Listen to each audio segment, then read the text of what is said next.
OG Anunoby and LaMelo Ball put on shows for their teams as Melo dropped 30 points and 7 rebounds as well as 6 assists. And then OG Anunoby for the Raptors dropped 36 points, 6 rebounds, and 2 assists in a win for the Raptors, but the Hornets couldn't sneak out of it against the Cavaliers. Welcome back to the NBA Recap. I am your host, Evan, and this is another episode of our NBA series. We are going to try to do this every single day for the rest of the NBA season, so if you want to stay on our journey and want to see NBA recaps every single day, like, subscribe, and comment if you have any suggestions. All right, we're going to start it off with our Cavaliers versus Hornets game.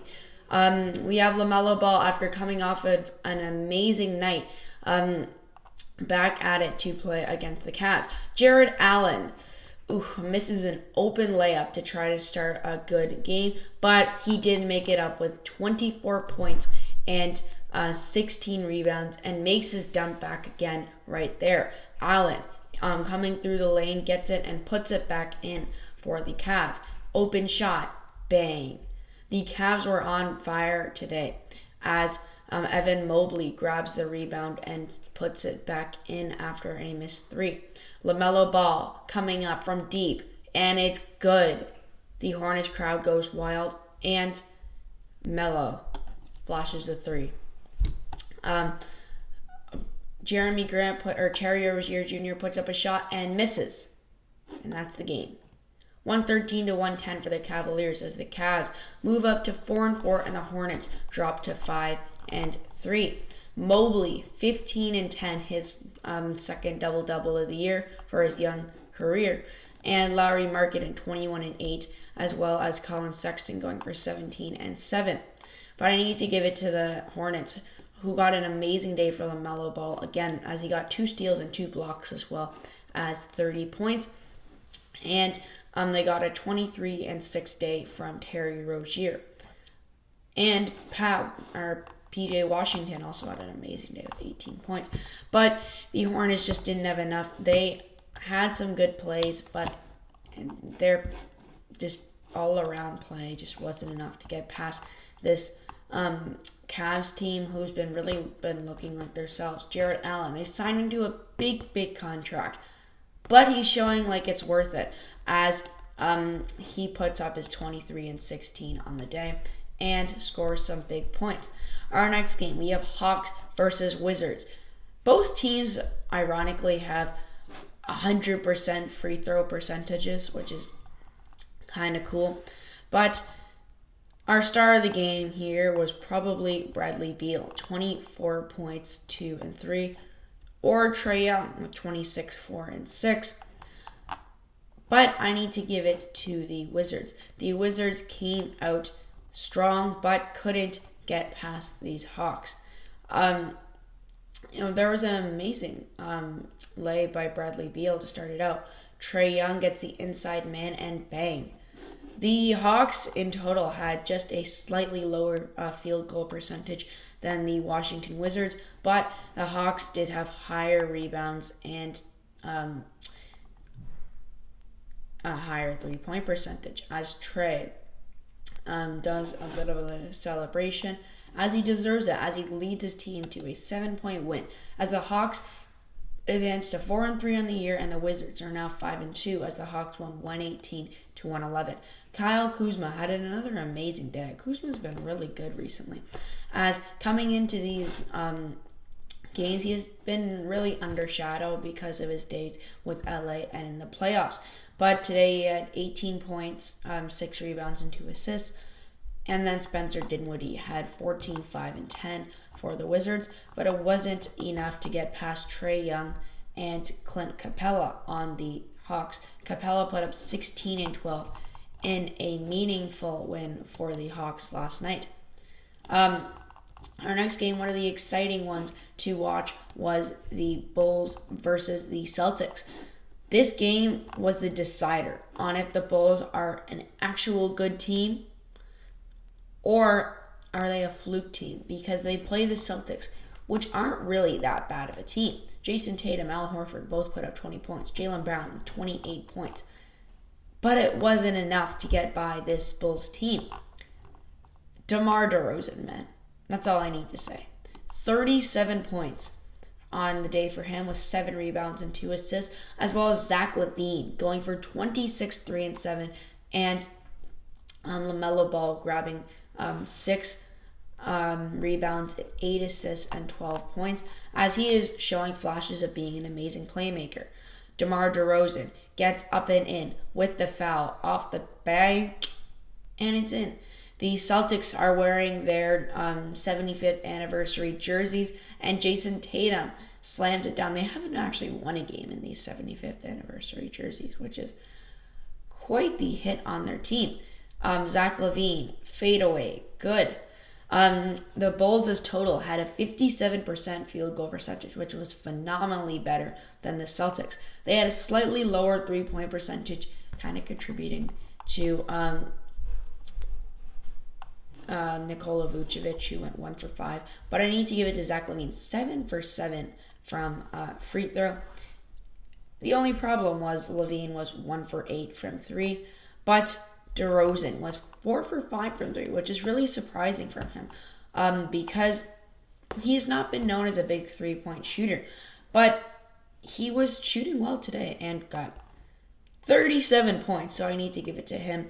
DeMar, the former Raptor, I give hands to him on that game. The final score was 128 to 114. The Bulls are now 6-1, and the Celtics are 2-5. As the Bulls show that they can win against some better teams. The Bulls have 5 more turnovers in the game, but had more rebounds and more assists by wide margins, and a 94.4% free throw percentage compared to the Celtics 75.4. Tatum with 20, Al Horford with 20. And Jaylen Brown with 28, but it wasn't enough because their teammates did not give them that much help. As they had Marcus Smart with 16, and the rest was 6, 7, and 4 for the rest of their bench. And that didn't help out very much to the offense to try to win this game against a pretty tough team that they arguably could have won against.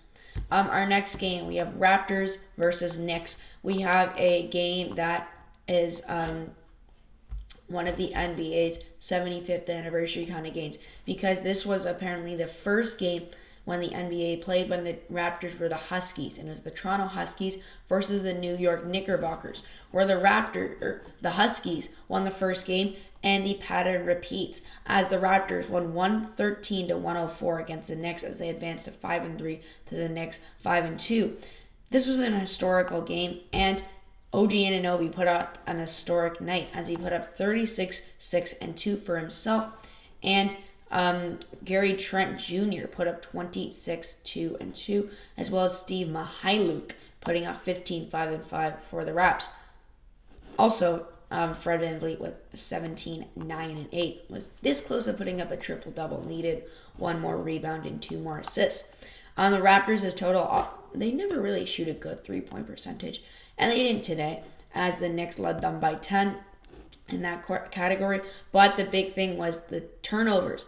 The Knicks had 16 turnovers as a team to the Raptors' 8, and the Raptors had more rebounds and more assists today, and a lot more steals. Gary Trent Jr., a defensive machine, 14 steals on the game, as he had 14, and the Raptors in total had more than 10, with 12 on the game, as they had only 1 block.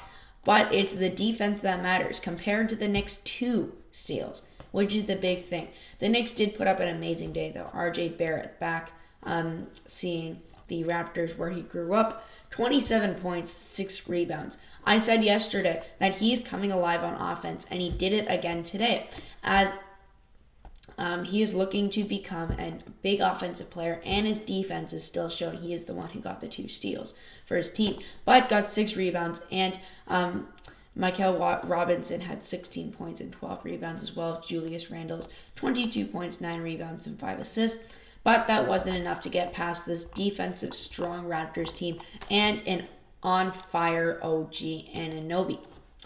Now let's go to our next game. We have the Philadelphia 76ers versus the Portland Trailblazers. Seth Curry actually showed up today. 23 points and 6 rebounds for himself, as Curry he's really, really, really inconsistent. He has the 38-point game. Now he has a 6-point game. Now he's a 23-point game. He's back at it again. You can't really give him that much recognition, because tomorrow he'll probably put up like 1.5 points. I say that as a joke, But he played pretty well today for the Sixers, as the Sixers got the win 113-110 against the Blazers. Joel Embiid was not really relevant in this game because he wasn't here. Inactive today. Shake Milton put up 10 points, and Ji Niang, sorry if I mispronounced that, put up 21, 5, and 5, as well as Andre Drummond putting up 14 and 15, and Frank Koremaz putting up 15, 2, and 5. Lillard and McCollum both put up 20 points, as Lillard grabbed 10 assists and 7 rebounds, and Norman Powell, the former Raptor, put up 22 points and a rebound, as well as Anthony Simons was 17, 3, and 3. The Blazers in this game had a slightly lower field goal percentage, slightly lower free throw percentage, more turnovers, more rebounds, and less assists, and that really contributed in this game, as Seth Curry was hitting a ton of his shots. Curry in total was only 3 for 10 from 3-point, but he was 10 for 17 from field goal, as well as Andre Drummond going 4 for 4 from free throw. Our next game, we have the Timberwolves versus the Magic. I have been really high on the Timberwolves this year, as I kind of like their team. They're pretty exciting to watch, and they have some good players. Again, I like to mention this. The big three showed up today, as they just didn't sneak out of it, though. As Cole Anthony for the Magic put up 31 points, 9 rebounds, and 8 assists.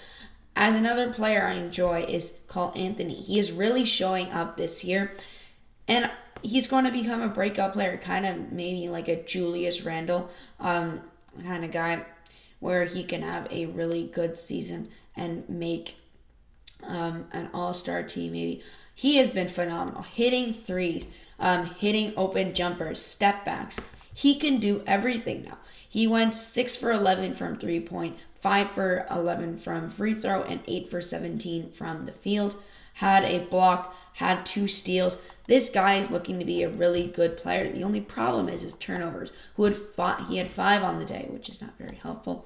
But the Timberwolves put up a good day for themselves, as Anthony Edwards put up 24, 6, and 3, and Karl Anthony Towns with 23, 16, and 6.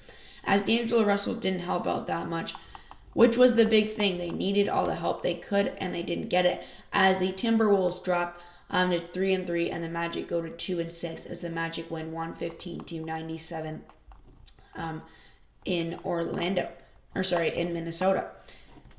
The Magic played an amazing day. Mo Bamba with 8 and 10, and Franz Wagner, the former Michigan player, with 28 points for himself. I'm really high on this Magic team. I don't see them making any playoff pushes or anything, but I can see them. They have a young core. They can do well.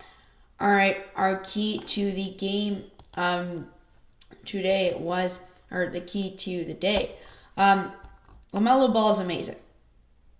And Jarrett Allen is also good too. Can grab rebounds, and that contract is looking worth it. OG Anunoby is one of the best players, or the best uprising players in the league. The best two-way players, maybe a Kawhi Leonard kind of vibe. RJ Barrett can still score in the game, and the Bulls can beat good teams. That was the thing coming into a lot of these games, was can the Bulls win? And then they show it. Cole Anthony is also still looking amazing, and Jalen Suggs for himself put up a career-high 15 points for himself. All right, I think that will do it for our NBA recap today. If you liked it, like, subscribe, and comment any suggestions that you have. All right, see you tomorrow. Have an amazing day. Bye.